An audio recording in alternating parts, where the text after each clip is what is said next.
will pan out globally in the next few trading session. Good evening, Mr. Bansal, and thank you so much for joining us right here on WION Wallet. Let's first start off with the Sensex and the Nifty. The benchmark indices in India are losing some fair bit of momentum in today's trading session, and of course all the sectoral indices as well today we saw were down in trade, with the highest amount of decline really coming there from PSU and metals. What happened in today's trading session? Could you give us a perspective? And good afternoon, Jayati. The markets fell today primarily due to the global reasons and the expectation that the US dollar index will continue to strengthen. That is precisely one of the reasons that we are expecting markets to fall, and markets have been continuously falling for the last 7 trading sessions.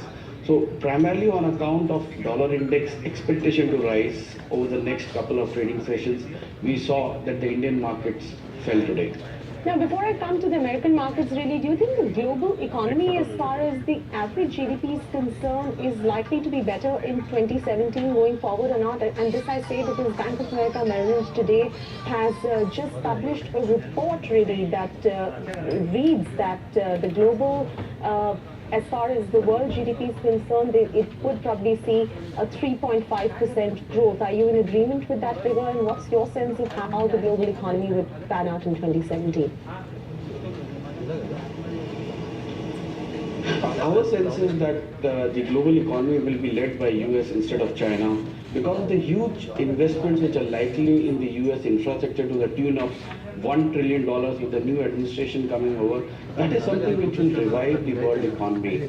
And US will lead the growth over the next few quarters, and that's how the global growth rates will be much higher than what we are anticipating. So I will concur with the view of most brokerages who are expecting higher than normal growth rate in the world economy. As far as the fate of the emerging markets is concerned, do you think they are led really by how the US pans out now that Trump has come into power and there is a fair bit of protectionism that he is exuding for the American markets?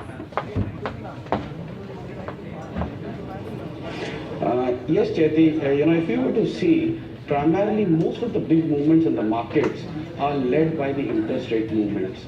And we are continuously seeing that the yields in the US Treasury are rising, which are leading to an increase in US dollar index. So if US dollar is going to strengthen, most emerging market currencies are falling. That's why we are seeing that most emerging markets, stock markets are falling, and there is a favorite trade which is going on, which is a long DM, short DM, which means you go buy developed markets and you short the emerging markets. And that is one of the reasons why we are continuously seeing the negative FI figures on a daily basis. So we will continue to see weakening of the emerging markets over the next couple of quarters. You just mentioned the dollar right now while talking about America. I mean, it's already reached the 103 levels. How do you see the dollar really pan out going forward in 2017? Do we see a further strengthening of the dollar really going forward? Dollar has been in a complete uptrend, while yesterday it was down by only about a quarter of percentage. But if you were to see how dollar has smartly rallied over the last 9 months' time, we expect this dollar rally to continue. And the reason why this dollar rally is continuing is primarily due to the increase in bond yields in US. So if US bond yields will continue to rise, the 10-year, the 5-year, the 2-year, the 30-year yield will continue to rise, it will lead to US dollar index rising.